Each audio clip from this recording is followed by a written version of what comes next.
Well, it's a very good evening and welcome along to the Score programme for tonight. Coming up on the programme in just a few moments' time, we'll be speaking to Mr. Killian Duffy of On the Pace Notes as we look ahead to the Galway International Rally.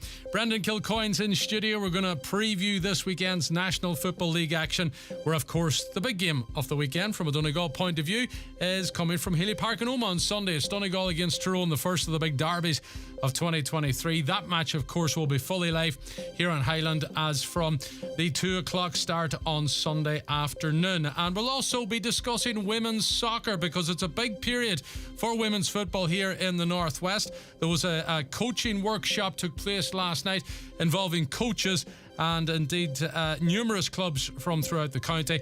And the FAI are coming to town next week as they will host the Women's Football Conference here in Letterkenny. Paddy McDaid, who's head of women's football at Finn Harps, will be joining us on the show as well, coming up later on in the programme. But we're going to start with motorsport because it is, of course, a very busy weekend. It's the start of the Irish Rally Tarmac Championship, where the Galway International Rally, of course, starts things off on Saturday and Sunday with 2 days of action taking place. 9 stages on Saturday, 6 stages on Sunday, and a bumper entry list, to say the least, for the Galway International Rally. Fingers crossed. We've got Killian Duffy on the line with us. Good evening, Killian. Oisin, thanks for being on. How's things? We're not too bad, Killian. Delighted to have you on the programme. We haven't been speaking to you, I don't think, since June of last year. No, it's been a while, all right, but the time has flown in and won't be long until next June again, I'm sure. Yeah, that's it. Well, listen, the immediate thing for those that have an interest in this fascinating sport is, of course, the Galway International Rally. And as I said there, Killian, an absolutely stunning lineup for the first event of the year. A stunning lineup is for sure. It's just unbelievable. I think the only one really missing, we'll say, from top R5 people that potentially could win the rally is Alistair Fisher, but like the top 20 cars are R5 cars. We've just, I think, a few less R5 cars starting here than in Monte Carlo, the first round of the World Championship. Like the competition, the quality of the field here, we've seen it, as I always say, when Craig Breen came back in 2019, he didn't have it his own way. So the Irish guys go as hard as anybody on Irish roads, and no matter where the driver comes from to race them, like these guys are at the absolute top level of the sport, and it's going to be a thrilling race. It's going to be a tough event. I think conditions are going to be quite favourable.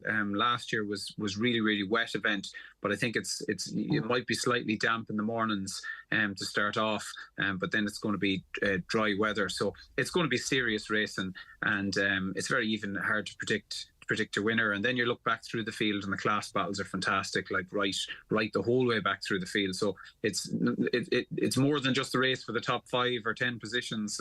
There's races for all the classes as well. So I can't wait, and I'd say there's going to be huge spectator numbers down there, with the anticipation of a great weekend ahead. Yeah, how much pressure is there on the shoulders of Josh Moffat and Andy Hayes, because these boys are going in as the double championship winners from last year? They won the National and the Tarmac. They're in a Hyundai i20 R5, and they're the men to catch this year because they had a very impressive season last year. How do you carry confidence into the following year, or is there more pressure given that you're the champion, do you feel, Killian? I think he's doing that much rallying, Josh. I don't think he feels huge pressure, to be honest. In rallying, though, it's a strange sport. Like, you need, although he had a great year last year, he won, both championships. He was almost unbeatable. He played a real good game on several events. He mightn't have been quickest on every event, but he was always there. Didn't have any great time lost, didn't have any great moments. He was picking up the points, but he had a lot of wins, obviously, as well, that he was, a fair bit ahead, particularly in the national championship. But I don't think so. I mean, he's not going to want to be there, go to Galway and finish second. Probably in his own head, he's still in the same car that possibly was outdated last year. Comparing to the Polos or the new Hyundai that his brother Sam is out in. But nonetheless, he's a lot of seat time. He knows the car very well. I mean, Galway, generally, it can be shiny, it can be slippy. It's still going to be that way this weekend, although it's not going to be wet, full wet. But he knows the car quite well, and particularly in those conditions, it'll probably he'll start best, I would say, because, as I said, it's just he's so familiar with the car and what it's going to do in every type of condition that it's going to be hard to bet against them, to be honest. Yeah. Marion Evans, obviously second in the championship last year, starts at 2. Callum Devine, who will be looking to impress in the polos, at 3.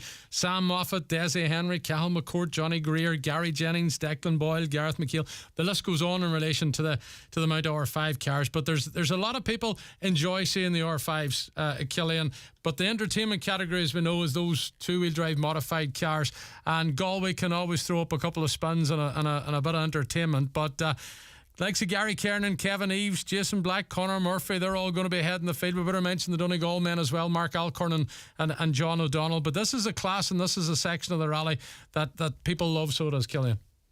Oh, it's going to be a brilliant race as well. I mean, going back to it and the, people on form last year. I mean, Gary Kernan probably, he showed great speed last year. Didn't have all the luck really. He had a lot of mechanical issues and so on throughout the year, so I think he never really got into a real confidence stride. But like the pace Kevin Eves was on several events last year, obviously Killarney Historics just the last event that ran in 2022, but even in Galway last year before he went off, his pace was just incredible. But again, there's a dark horse coming there, Jason Black. He's got a new 2.5 engine in the car. He used to be in the 2-litre class, so I wouldn't just discount him either. I think it will take him maybe an event to get into the car, to get used to the more power and what it does. And again, as I said, Galway being slippy, it's not the easiest to get used to a new car. But it's going to be good racing. Conor Murphy showed great form last year in the Killarney Historics and also in the Kerry Winter stages. So I mean, there's so many people are match fit. Although the winter for the modified guys was a lot shorter than the R5 guys. Like a lot of the R5 guys haven't rallied in 5 months almost.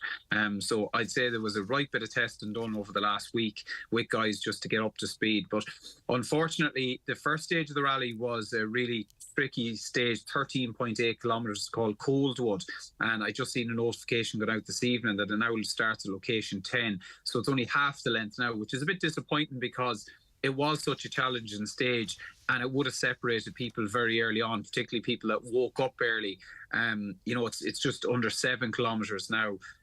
But on the plus side of that is guys that probably have a bad stage. At least have only had a bad 7 kilometres. They're not going to have a bad 14 kilometres. But it's going to be all action in Galway, and it's going to be a great weekend, hopefully. Yeah, what's the rest of the stages like? Will a lot of these be familiar to these crews, or have they decided to shake it up?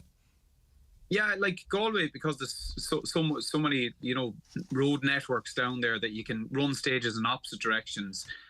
Like the stage there, 3 on Saturday was ran in the direct opposite direction last year. Stage 2 is like Brady's Yard, that would have been traditionally ran years ago, but there's different twists in it, different directions. The first one, Coldwood, I don't remember doing it in a long time. And then the Sunday stage, the first one is the Black Road. I think it's probably the most famous Galway stage. But again, they've really mixed it up. There's a new start to last year. There's a new finish from last year. The middle is the same, but it's really, really tricky, the Black Road. Like there's a lot of choppy surface and running water even in dry conditions on it.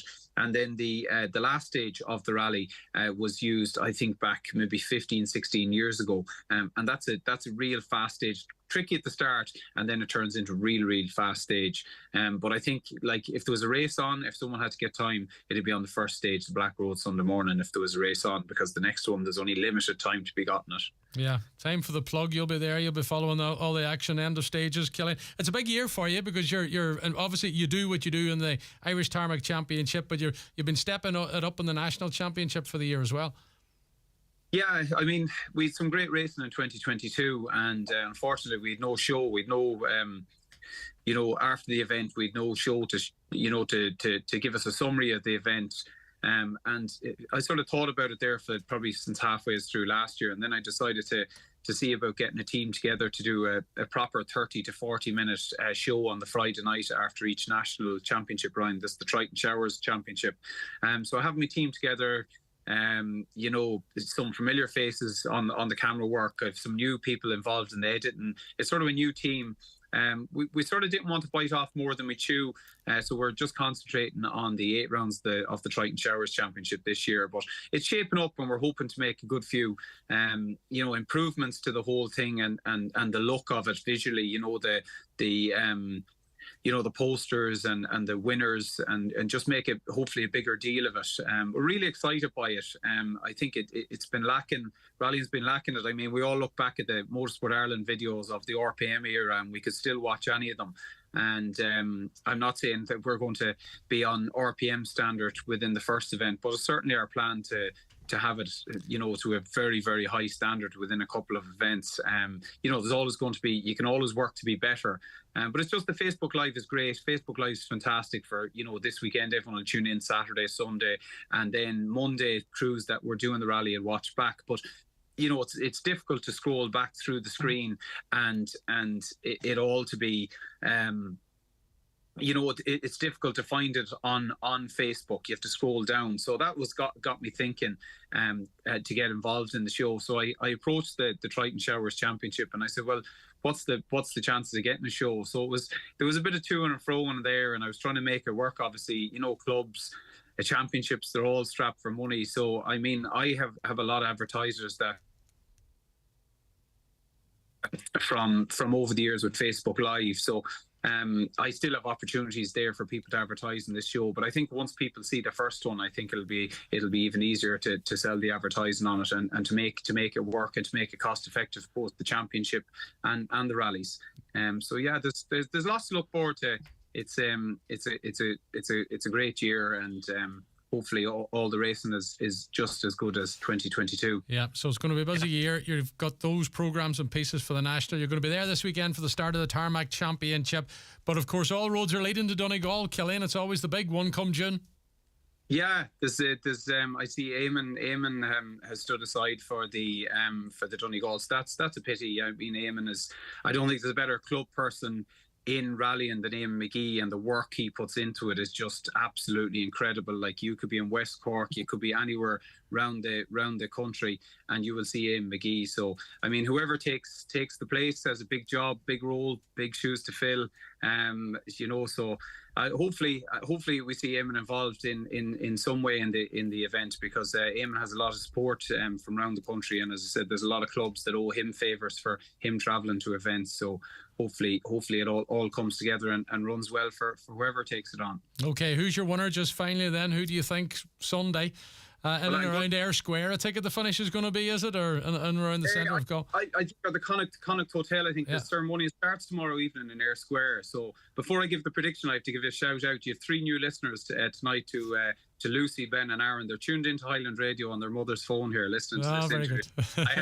Very good. Hi, you guys. To be honest, I think it's hard to look. I think it'll be either Josh Moffat or Callum Devine. I think Sam is in the new Hyundai, and I think it's going to be a bit trickier. He went to the modified last year, so he's not just as match fit, I don't think, as the guys now. I understood he has done 2 days testing, but nothing makes up for seat time, nothing makes up for rally time. The feeling going out to that stage and the nerves, from doing rallies are never, the more rallies you do, the less nervous you are. So I would predict for the overall win, I'm going to say either Josh Moffat or Callum Devine. I couldn't dare to pick the top 3, because that could be anyone from the top 20, really, to be honest. And then I would say in the modifieds, it's hard to look past Kevin Eves. To be honest. So it's going to be a great race. I hope everyone can tune in on the Pace Note Facebook page. And can't wait for Saturday morning. It's an early start in Park Ferme. I think our first broadcast is at 7 o'clock now rather than 7:30. So everyone's phones are going to be pinging for the weekend, but we're well up for it. Yeah, listen, we're up for it too, and we're looking forward to it. Have a safe event, Killian, and the best of luck with Galway and the rest of the year.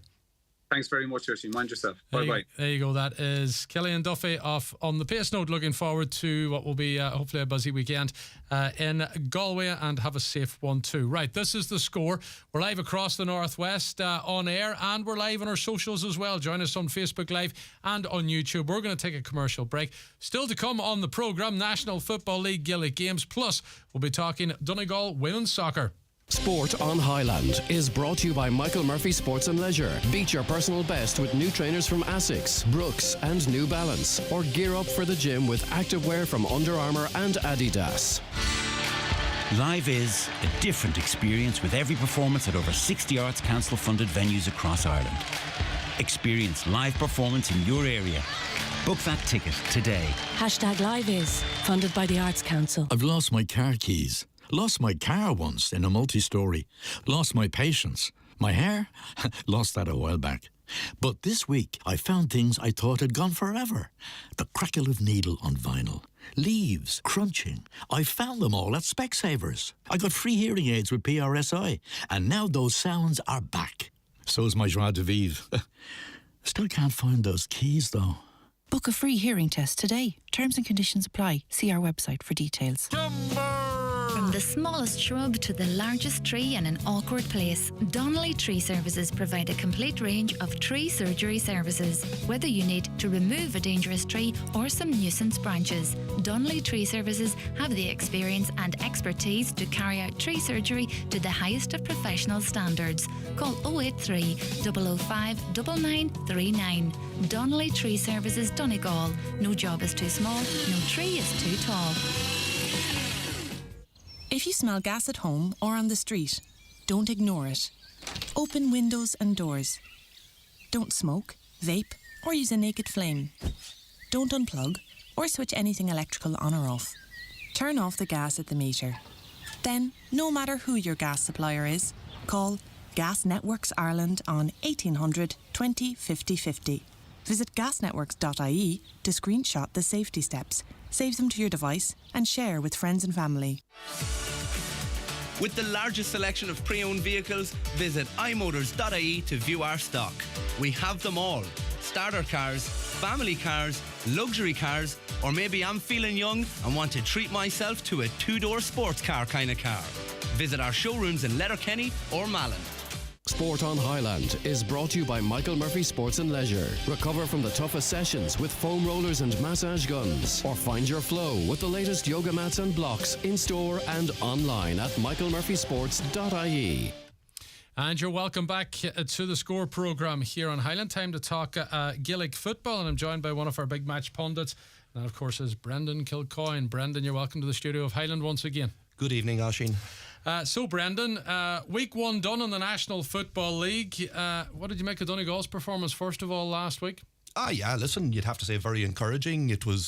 We were somewhat worried in the first half at 1-6 to 3 points down, 20 minutes, but I thought the lads showed great resolve and clipped in with a few points before half time to give them a bit of hope going in at the break, and came out in the second half, I think, and kicked 4 points in the bounce. And, I think it made a huge difference getting the crowd behind them. The crowd got involved and they were engaged in the game then, and you could feel the crowd feeding off the players and the players feeding off the crowd, and that was enough to get them over the line, and deservedly so. And of course then we had the big finale with Patrick's super point at the end that we've seen, the loop run coming in off the right wing, left foot, 2 or 3 passes and left foot over the bar, and fantastic win. And Jack O'Connor was a bit aggrieved by certain things, but Donegal showed great resolve. A lot of new players, involved in the team, and people saying Kerry were short a good few, which obviously they were. When you take the two Cliffords and the likes of Gavin White, Paul Ganey, these kind of guys. But by the same token, Donegal were short a good few players and regular starters. There was a relatively new Donegal team, and you have the likes of Michael Langan, Kieran Thompson, Ryan McHugh, Owen Bann. These are all players that will automatically get into that Donegal team, you would imagine. Well, that would have been the perception. So it was great to see the young fellas, see some of the new guys come in, the likes of Mark Kern, coming in at cornerback. Conor Donald, wing forward, has been a revelation, but we've seen that recently with them. And then you had Keelan McColgan, at wing back, coming up and kicking 2 or 3, was it 3 points he kicked? Showing great courage and great belief in himself to do that. So it's brilliant for Paddy Carr and his management team, and I'm delighted for them that they have got that bounce kind of thing, because there was a lot of pressure that wasn't their due and brought onto them, and to be able to get a win against the All-Ireland champions on your home soil, it certainly gives the whole county a lift. And even you're going to Healy Park next Sunday with renewed hope, and can you carry that bounce now into Sunday? Oh, you have to carry that bounce into Sunday, with the realisation that you're going to be meeting a brick wall in Oma, so you are, because Tyrone are reeling off the back of the Roscommon defeat, and they were comprehensively beaten in the end. But that said, they were within kicking distance with 2 or 3 minutes to go, and the true caution of the win, and conceded a late goal. But we were talking, Tyrone have conceded 6 goals in their last 2 games, 3 goals in the second half against Roscommon. And I was watching, I watched the highlights and I watched the game. Tyrone had plenty of defenders back, and if you're a coach on the sideline and you're seeing these kind of goals conceded, particularly the first and the second goal, the third goal you can kind of excuse because they were chasing the game, they were kind of up the field at the time, but it was terrible defending on their behalf. Now there was a couple of moments of genius from Enda Smith at number 11 for Roscommon. Like, his ball into Murtha for the first goal was sublime. It was fantastic. And, you know, he was involved in all 3 goals, integrally involved in all 3 goals. But you're not happy if you're a Tyrone, if you're involved with Tyrone and conceding them type of goals. And, you know, Tyrone will be reeling after that. So, you know, that mightn't be a good thing for Donegal. But that's Donegal's, you know, Donegal have to get their own house in order. And they will certainly, you know, I think they will get a bounce from the win. I think they'll get confidence. Football is a lot about confidence. And, you know, Donegal should garner a lot of confidence out of being able to compete against the Kerrys. And, you know, Kerry had 5 of the All-Ireland winning team. They brought on 4 or 5 subs that would have played in the All-Ireland. And, you know, I think that's good for young fellas. I think it's good for management. It means that the team can trust the process. It makes training a more enjoyable place this week. But yeah, it's a big ask to go in now to home again next Sunday too. And if mistakes happen, there has been mistakes, you expect them at this time of the year in football. Paddy Carr mentioned it during the McKenna Cup, and he mentioned it again last week. I don't know what off that 1-6, maybe 1-4 might have came from mistakes. So it did in that first half. And when you go to somewhere like Healy Park and Omagh, you'll be really, really punished for it. Absolutely. And, you know, the first 20 minutes, Donegal, you know, you're looking at them, you're thinking, what the hell is going on here? I think there was 6 or 7 unforced errors, turnovers that gave the ball to Kerry, came up the field, and, you know, they led to Kerry kicking relatively easy scores. And, you know, you look at the goal that they got, you know, by no means, and, you know, you have to mention Sean Patton, his kickouts were absolutely fantastic the whole day, but, you know, that's a second time in very short space of games that they've conceded a goal like that. And that's something that other teams will be kind of looking at. And will we allow them to take the short and then put the big press on and get a turnover? Is it not part of the rustiness of the time of the year, Brendan? You can say that, but it wasn't rustiness when it happened up in Clonus last year, Oisín. You know, and, you know, sometimes you have to evaluate these things, and, you know, they have to be stamped out, because you can't carry on at this level in Division 1 football. You can't carry on giving goals like that, and you have to be more clinical getting the ball out of them areas. And, you know, we have the best kicker in the game in Sean Patton. You know, he's the best kicker in my mind in the country now, so he is. And, you know, it's about, yeah, of course you have to avail of that short option, but he also has a big boot in him. And when we get some of these Langans and Thompsons back at it to Conor O'Donnell in a half forward line, thought Darragh Boyle did brilliant at number 11 too in the 40 last week for Donegal, kicked a couple of brilliant scores in the first half.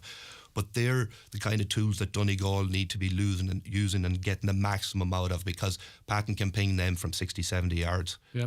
What sort of performance then is it going to need from Donegal on Sunday if they were to make it 2-1s on the bounce, which would be a phenomenal start in the league? Yeah, and listen, I think we're going to need to score more.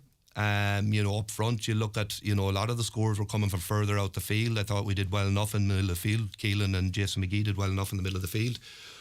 Jamie Brennan did brilliant carrying the ball out from defence at times and relieved a lot of pressure for Donegal last Sunday. But there wasn't enough good quality ball going into that inside line, and you need your inside line tipping in with good scores with 3-4 points apiece, maybe getting an odd goal. And we never really, you know, in my mind, we didn't threaten that last Sunday, because with the work and getting a good supply of ball inside, the scores were coming from deeper. So we need to be more clinical up there. We need to try and get the ball into that full forward line, because we know the quality we have. We know that Jamie can get score. Patrick, you know, kicked the winning score and was fantastic kind of thing, but he wasn't really in the game, so he wasn't getting the service. And, you know, Patrick knows well, coming up against these Tyrone defenders, they're going to be dogged. They're not going to give much space, so we have to find a way to get these guys involved in the game more. Yeah, and obviously Fergal Logan and Brian Deher will be telling their sets of players, listen, it's not a good thing to start your league campaign with 2 defeats, and particularly when you lose to your neighbours Donegal. Big time, yeah. And, you know, there's such a rivalry built up between Tyrone and Donegal over the last 20 years, so there has, and particularly over the last 10, 12 years. And, you know, it's a big ask for Donegal to go in there, but that's where you're at in Division 1. Every game is a clinker, every game is tight, and you look at the margins last weekend between all the teams, like every game nearly went to the wire kind of thing. Ryan O'Donoghue kicked a point level for, you know, in a ferocious battle down west. Armagh came out on top against Tyrone, and, you know, the Rossies then just held out against Rossies held out against Tyrone. Armagh came out against Monaghan. So, you know, every point that you can pick up is going to be crucial in this league, and, you know, it's a brilliant bonus, because not many people would have given Donegal a huge chance of getting 2 points. But it's going to be a slog the whole way through. Every game is going to be a big ask, and that's what you need. That's what you want. If you want to compete for honours later on in the year, you need to be testing yourself. You need to be finding out, is this guy good enough to play in this position? Can we improve the way we're defending? Can we get the ball out? Can we transition quicker from defence? And they're the questions that Donegal will be looking for answers for over the next few weeks. Yeah, what about the rest of the games? Kerry against Monaghan, you would expect Kerry at home to get that one? You would expect Kerry at home to be reeling after last weekend, and Jack O'Connor wasn't a happy camper after the match. You're looking Monaghan, they're in a period of transition. You're looking, there's some fantastic footballers like in Conor McManus, David Garland kicked 9 points for UCD last night, and he's not even on the squad from what I'm hearing, kind of thing. So they have a lot of quality there, but I think that Kerry would have too much for them down in Tralee. Yeah, Jack McCarron's another. Jack McCarron is the guy that is the name. Yeah, that couldn't come to me. Galway against Roscommon. This one's going to be tasty, so it is. The beaten All-Ireland finalists up against their neighbours, and Roscommon's a bit like Donegal now. They'll go into that game with a lot of confidence against their neighbours, so they will. They will indeed, and Galway will be kind of kicking themselves. They had Mayo pinned, and only for Ryan O'Donoghue kicked that late score last weekend. But Roscommon will be going crest of a wave to play Galway. They've had some huge battles over the last few years, and there's at the minute. You'd have to say that I'd fancy Galway to go through, kind of thing. Cormer looks to be playing really well on the edge of the square. Few of the balls he caught in there last week were phenomenal. Came out the field, one ball. Sean Kelly is playing really well, had a good Sigerson campaign. So Matthew Tierney got the goal for them last weekend. They still have players to come back. Obviously Shane Walsh, after playing the All-Ireland final, club final there a couple of weeks ago, still hasn't returned to the squad. I think he's travelling for a bit. But you would think that Galway are a team that I feel are going to go well this year. Yeah, and Armagh against Mayo. Mayo coming to the athletic grounds for this one. Yeah, another clinker, and did a big battle down in the Hyde last year, so they had, if I remember rightly, and Mayo just came out on top. But Armagh will feel that we're hard done by that day. They played really well. They've a lot of quality, they've some quality forwards. You take Andrew Murnan, Grogan, O'Neill, you take Stephen Campbell, yep. Rory Grugan, Conor Turbot. There's so much quality. These are all top. How big a year is this for Armagh? Massive, and they're on. Again, they feel they've made huge progress, which they have. They've consolidated themselves in Division 1. We saw what they were capable of when they destroyed Donegal area in the championship last year. So massive year for them. Kieran McGeeney has done a brilliant job. You have to give him great credit. It's he's stuck with the task when things weren't going with him. It's going to be a big ask against. Will they win Ulster? Ulster, who's going to win Ulster? You could pick. You could throw a blanket around Armagh, Derry, Tyrone, Donegal, Monaghan. Down are going to be a queer detail, I would imagine, too, with new management. They seem to have, really upped their game. So to have Laverty has made a massive difference to them up there. They're playing with a bit of confidence again, and a down team playing with confidence always have to be taken into consideration. So there are so many teams out there.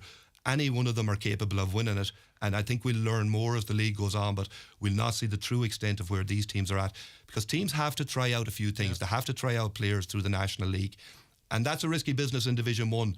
But if you can't sort of have a look at things that you want to do in this stage in the league, you don't get a chance to do that later on. Yeah, reports obviously linking Jim McGuinness with training down as well, but Conor Laverty sort of dampened them down. We understand he may have taken a session, but he's not part of the management of the backroom team. But anyway, moving into Division 2 quickly, Mickey Hart's Louth lost by a point to Clare last week. It's their first home match, but Rory Gallagher's coming to RD for this one. But it's still a game you would expect Derry to win. Brendan? You would, Jan. You can see how tuned in and focused Derry are. Getting their Glen boys back playing a week out from playing an All-Ireland club final shows you the intent they have. They were far too strong, obviously, for Limerick last week, kicking 17 points against 4. You would expect that Rory Gallagher is going to have these boys hopping, and one of their main intentions for the spring is to get back to Division 1, and they're going to be putting all their focus on that. They know the Dubs are in the Division 2, so that's going to be a battle. Division 2 is very competitive this year. Meath have improved, looked pretty decent last weekend. Cork have improved, Kildare are there. So Division 2 is really competitive too. So Rory Gallagher is going to have a full focus over these number of weeks. Of course he's going to be trying new things and trying new players, but he's going to have a full focus on getting his team to Division 1. Yeah. And I expect them to come with a victory against Louth.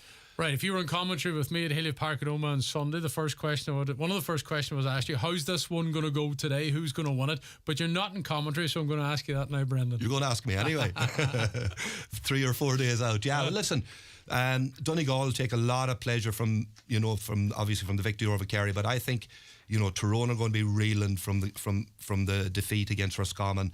It's a huge ask. I wouldn't rule out a draw, so I wouldn't on Sunday. Donegal are going to have to come at the same level for the full 70 minutes, because if they give the Tyrone, that kind of 6-point lead area in the game, Tyrone won't throw that up. Yeah. Okay, listen, Brendan, thanks for coming on and joining us tonight on The Score. Brendan Kilcoyne there with a look at the Alliance National Football League action. And just to remind you once again, Tyrone against Donegal at Healy Park in Omagh, Sunday, 2 o'clock's the throw-in time. We'll be live from 1:45. Martin McHugh's on commentary for the big one as the two neighbours collide early in the league. Elsewhere, Maxi Curran's Donegal ladies are in action there down in Tralee at Austin Stack Park. They are taking on Kerry on Saturday. Donegal still looking for their first win. 2 defeats to start for Donegal. They now go to the Kingdom. There's a 12 noon start there. It's very early on Saturday for that one. The Tyrone ladies are also playing this weekend. That is on Sunday the 5th of February, and they are away from home in Division 2 as they play Laois. The new National Hurling League Division 2B season gets up and running on Saturday. Donegal have an opening tie against Sligo. 2 o'clock is the throw-in time at the O'Donnell Park. Tom Comack will have updates here on Highland from that game. Also this weekend in league action, Tyrone are playing London, also in Division 2B. That one starts later at 7 on Saturday. And Derry are in action on Saturday in Division 2A as they play Kerry. So then we're going to go for a quick commercial break. Joining us in studio next is Head of Women's Development at Finn Harps, Paddy McDaid, to tell us about how women's football has been progressing and how they hope it will progress in the future, because there's a big conference being hosted by the FAI coming to Letterkenny next weekend. We'll get all the details after these. Sport on Highland is brought to you by Michael Murphy Sports and Leisure. Beat your personal best with new trainers from Asics, Brooks and New Balance, or gear up for the gym with activewear from Under Armour and Adidas. When you speed on the average journey, you save just 68 seconds. That's just around the time it takes to heat and eat your leftover pizza. Speed by 10 kilometers per hour on an 80 kilometer per hour road, and you might gain a minute, but you could lose your license, or so much more. Speeding. It's just not worth it. Slow down, stay safe, obey the speed limit. A message from the Road Safety Authority and An Garda Síochána. Visit rsa.ie. Your next move matters, so why not move better? Start your move to permanent TSB today. Apply in-app for our award-winning current account. So don't just move bank, move better. Apply in-app today. Applications for Explore Current Account in-app for over 18 personal customers. Qualifying criteria, fees and charges, terms and conditions apply. Awarded bonkers.ie Best Current Account 2022. Permanent TSB PLC is regulated by the Central Bank of Ireland. Hello, thanks for waiting. Could you hold the line? Yeah, no problem. Now, how can I help you? Hi, I'm looking to make some updates to my insurance policy. Have you tried our online portal? I thought it would be easier to call. Yeah. No. You're going to have to log on to amend your policy. Thanks for calling. No, wait. I don't know my password. Get the feeling that your insurer doesn't want to talk to you? At Local Insurance, we understand your needs. Call today for a bespoke quote or find us online at localinsurance.ie. Local Insurance, we'll get you sorted. The Local Insurance Network, DAC Trading's Local Insurance, is regulated by the Central Bank of Ireland. Local Insurance is a tied insurance intermediary of Acorn Brokerage Limited. Acorn Brokerage Limited, trading as Acorn Insurance, is regulated by the Central Bank of Ireland. If you smell gas at home or on the street, don't ignore it. Open windows and doors. Don't smoke, vape, or use a naked flame. Don't unplug or switch anything electrical on or off. Turn off the gas at the meter. Then, no matter who your gas supplier is, call Gas Networks Ireland on 1800 20 50 50. Visit gasnetworks.ie to screenshot the safety steps, save them to your device and share with friends and family. Sport on Highland is brought to you by Michael Murphy Sports and Leisure. Recover from the toughest sessions with foam rollers and massage guns, or find your flow with the latest yoga mats and blocks in store and online at michaelmurphysports.ie. And you're welcome back to the Score programme. The time is 20 to 8 on this Thursday night. Time to focus in on soccer. And joining me in the studio is Paddy McDaid. Paddy is the head of women's development at Finn Harps and is also the chairman of the Ulster Schools. You're welcome to the studio, Paddy. Thank you, Oisin. How are you getting on? I'm not too bad, Paddy. Good to have you in, and it's good to talk about women's football because it's a busy period in the county for women's football. Before we talk about what's happening next weekend, maybe you'll tell us how things have progressed, because it was last year that it was announced that Finn Harps and the Donegal Women's League and the Inishowen Women's League had all come together, and it's to bring football into the future for Donegal. Obviously there's teams now in the National League at under 17 and under 19 level. So how has, I suppose, that merger been since, and how has women's football been developing in the county? Yeah, I suppose in all aspects of the game there's lots of stuff going on, whether it be ourselves there at Finn Harps National League, or whether it's in the local leagues, in the schools. A lot of positive going on. I suppose it's all with the Irish team qualifying for the World Cup in Australia next year too. There's even more interest, so that's all good stuff. It's been flat out, to be honest. We had loads of assessments for the girls that weren't involved in the National League before. So obviously the Donegal Women's League had played for the last 4 years in the National League, but now we've merged with them, and then the Inishowen Women's League bringing us forward for the players in Donegal and the surrounding areas. But no, it's been good. We've 35 players between the under 17s and under 19s, and so obviously a lot disappointed girls too, Oisin, but you know, those girls are for the future as well, and I would advise them never to give up, and it's something we can build on in the future. Yeah, there was a workshop held last night, obviously with the aim of developing women's football within the county and ticking boxes ahead of this conference, which is taking place next week. And I'll be looking at the photographs that I've seen online on the socials, that you had a good turnout for that. Is that the first of the workshops, Paddy, or is it sort of like an ongoing thing that you've been hosting? They're having 8 throughout the country, Oisin, so I suppose they started with us, which was great for the people in Donegal, and it was an interactive workshop led by Niall O'Regan, who is he's the head of coach education in Ireland, and facilitated by Trevor Scanlon too, and Brian Dorian. And you know, it was really interesting. You had people there from all different walks, whether it be elite football, whether it be schools football, whether it be club football, players, teachers, parents even, you know, just genuinely interested in the development of women's football, and a lot of good conversations. We actually had a good format forward where we actually had to try and work out the solutions first and then look at the problems. So, you know, a lot of really good stuff, looking at education, for example, the structures within the game, the environment, but all of it obviously leads back to the players themselves, which is the most important thing, that the players are being serviced and they're being looked after. Do you feel then that you're making the strides for women's football in the county that you hoped at this stage so early on? Well, that was one of the key themes we had when we joined up with the Donegal Women's League and the Inishowen Women's League, was the pathway for the players was very important. Yeah. That the players knew that if they were joining their local club, and then they may play county for the different leagues and whatnot, play in the Gainer Cups, and then progress to National League. Or also, it's very important, and there's an area we need to look on as well, is the players have nowhere to go after, say, under 16s or something like that we have to look at, can we build the structures better for them? Because lots of girls are still interested. They might be at the elite level, but they still want to play football, so that's very important. Yeah. From a Finn Harps point of view, you're representing the county now at under 17 and under 19. Obviously, preparations, how have it been ahead of the league start? When do you get up and running? So our first game is the 4th and 5th of March. So 17s are on the 4th, and 19s kick off on the 5th. It's been a lot of work. We just started training actually last week, which has been fantastic. Myself personally, just trying to secure sponsors, things like that there.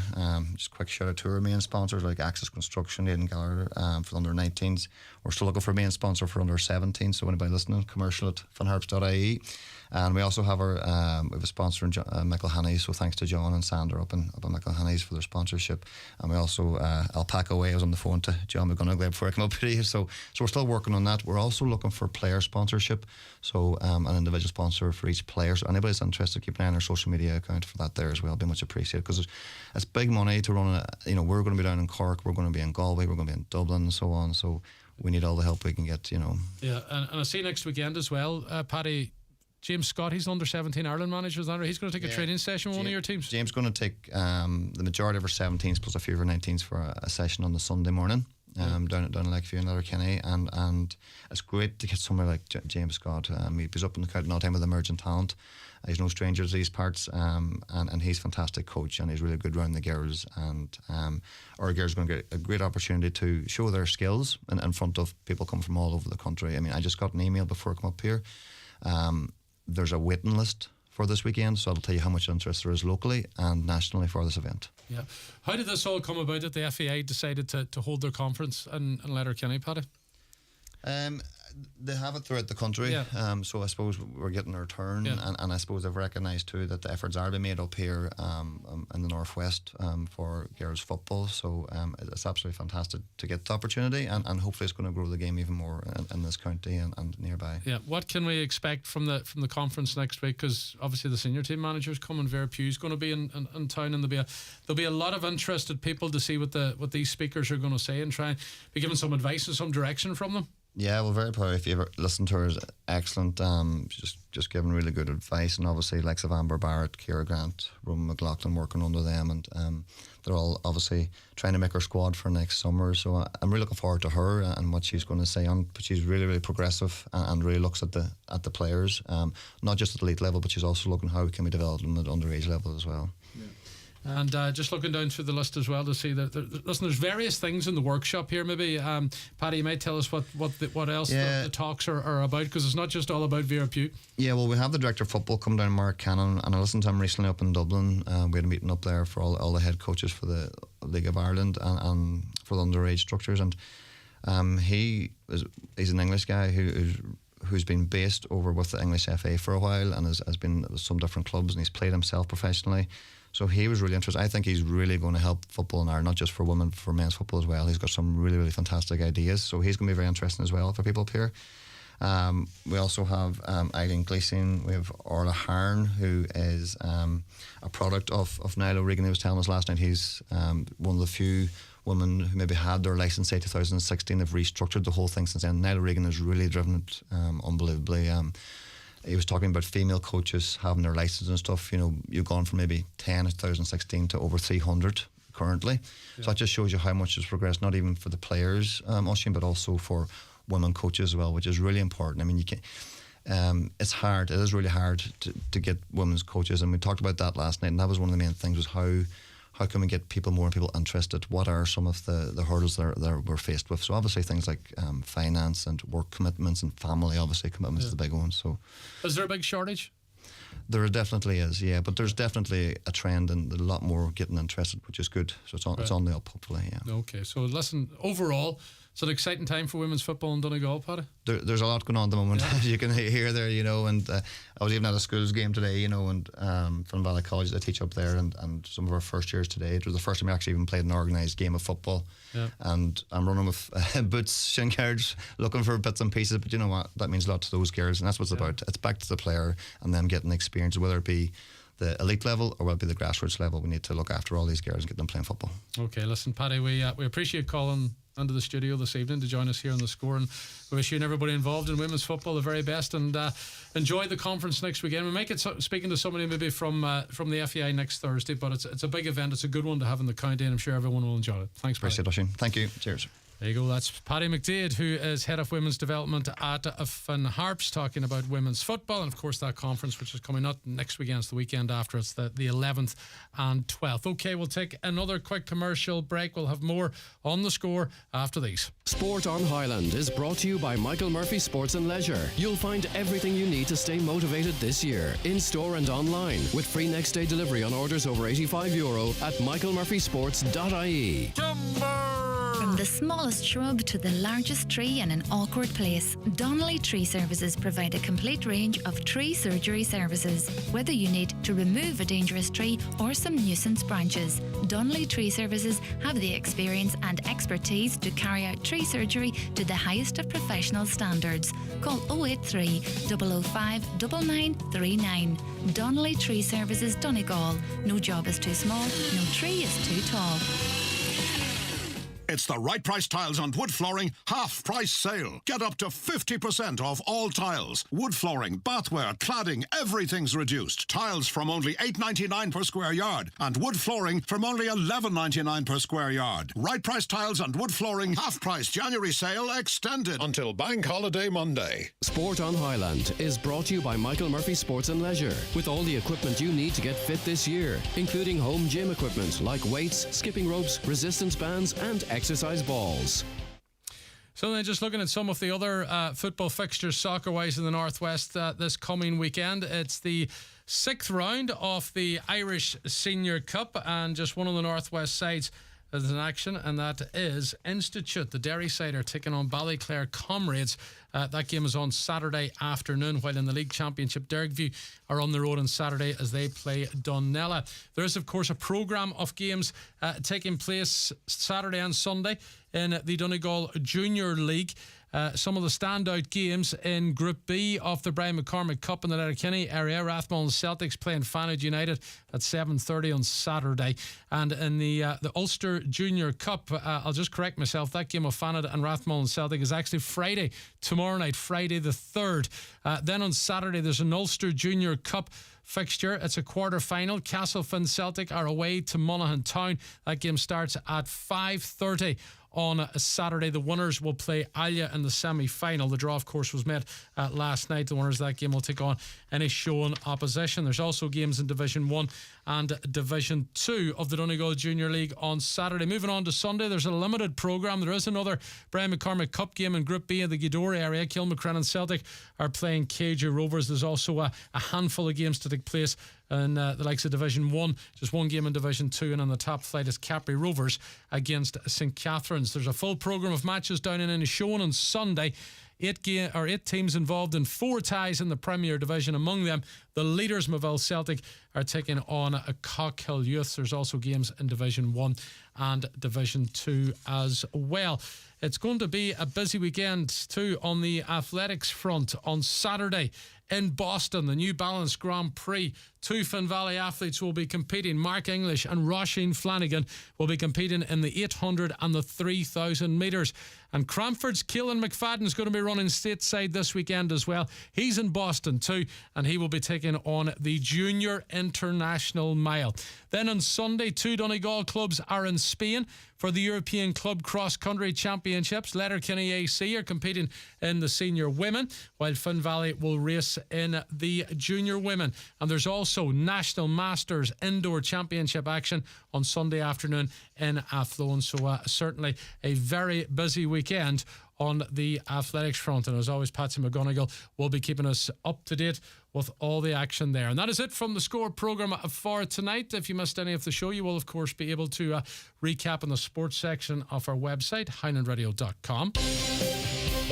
Our next bulletin is tomorrow morning after the 8:30 news with Chris Ashmore. Don't forget our feature match this weekend, Donegal against Tyrone. Healy Park in Oma on Sunday starts at 2. Full live match commentary here on Highland. What's left of your Thursday? Enjoy and have a good one.